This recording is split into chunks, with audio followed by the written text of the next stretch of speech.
Hi, guys. Welcome back to the Haunted Sky. Happy New Year. I haven't had a chance to say that to you on the channel yet. Happy New Year. Um, 2024, I want all the smoke. Just so you know, my book, Beneath the Haunted Sky, The Evidence for Alien Abduction, the number one bestseller in astronomy and in UFOs simultaneously.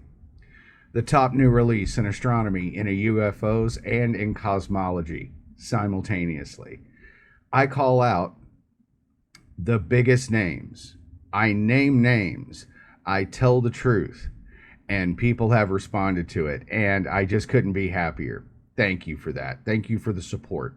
Make sure to drop this video a like, subscribe to the channel, get over on the Patreon, check out the links in the community section, buy the book.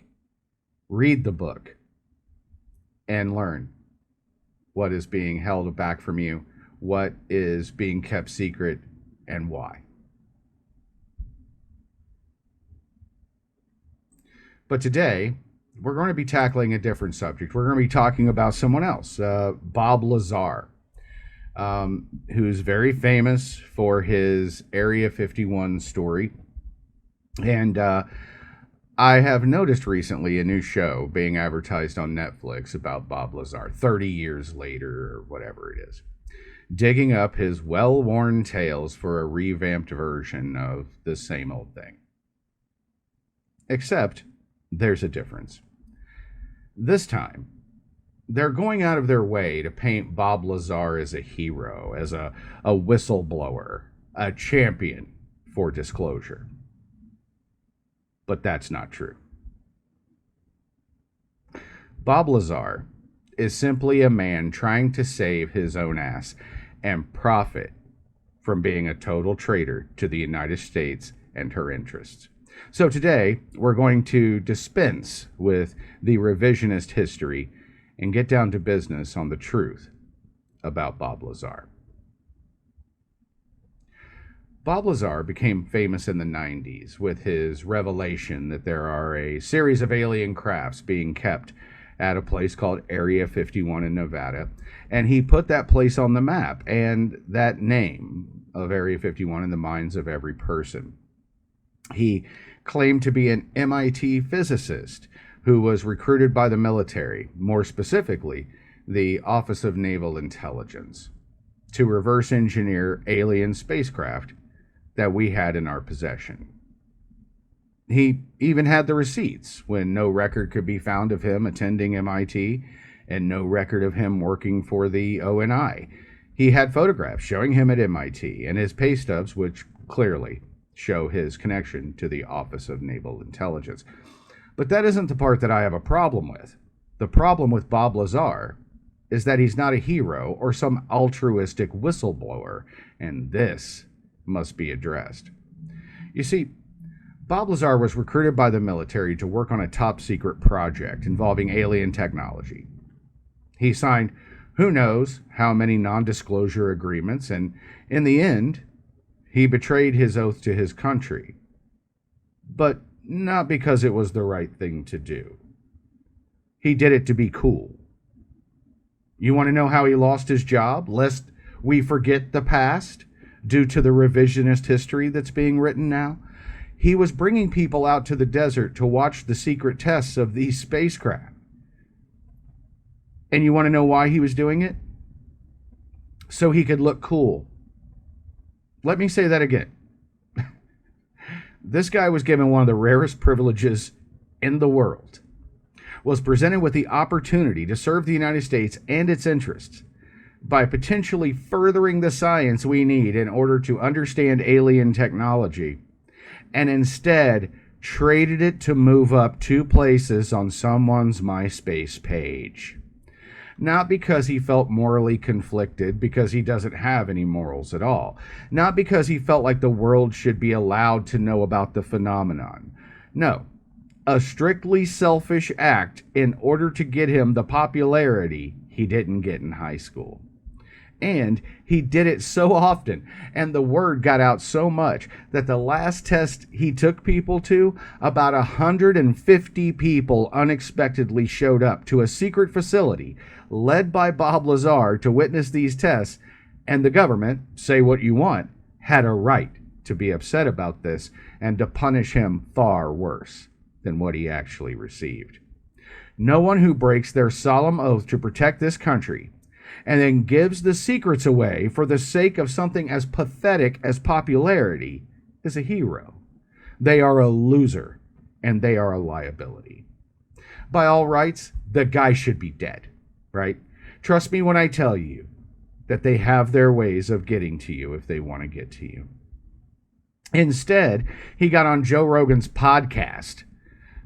They erased his credentials, scrubbed any connection to him, and have moved on. He told me he got ran off the road once, which he attributes to the government harassing him, but this had the opposite of the intended effect. He now realized that the only way to truly save his worthless ass was by getting as much attention as possible on himself and keeping it there. So he'll tell these stories to anyone who will listen to him, so he stays in the spotlight to save his own ass, but also now to capitalize on it. So he decided to double down on his betrayal, and now this new Netflix special is trying very hard to paint some revisionist history and make Lazar out to be a hero, when the truth is, he was given an amazing opportunity and squandered it because he is, in fact, an asshole. I emailed with him a few times in the past, and he confirmed that he lost his job because he couldn't keep his mouth shut, and his little shows that he was hosting grew beyond his control. Apparently, the last time he was out there for one of the secret tests, all these people showed up he didn't know and didn't invite, and this got him noticed and subsequently fired, and rightfully so. You see, and the reason I bring this up, and the reason I feel the need to even address it, is because there is a difference between people like him and people like me. I have taken no oath. I have signed no non-disclosure forms. I'm a civilian. The government's never compensated me for my trauma or recognized my circumstances. I've received no inclusion. I've signed no secrecy documents. I've never been read into any program or have been recruited by any governmental agency. Their loss, I say. But I'm a free citizen who can say whatever I want. And I am not only not betraying anyone, but rather I am being true to myself and to the facts. Bob Lazar is not a hero. He betrayed the United States government and its citizens by dangerously revealing the location and nature of the technology we would not want falling into the wrong hands. He told the world, this includes our enemies, what we have, where it is, and what it can do. This is not being a hero. This is being a duplicitous taint of a human being. And while people may flock to hear the information, just know that it came at the expense of your security. Just so you know. If that doesn't bother you, then fine, but it's still a fact. Bob Lazar is not a hero. He is a traitor. And anyone who doesn't think so literally doesn't know the meaning of the word.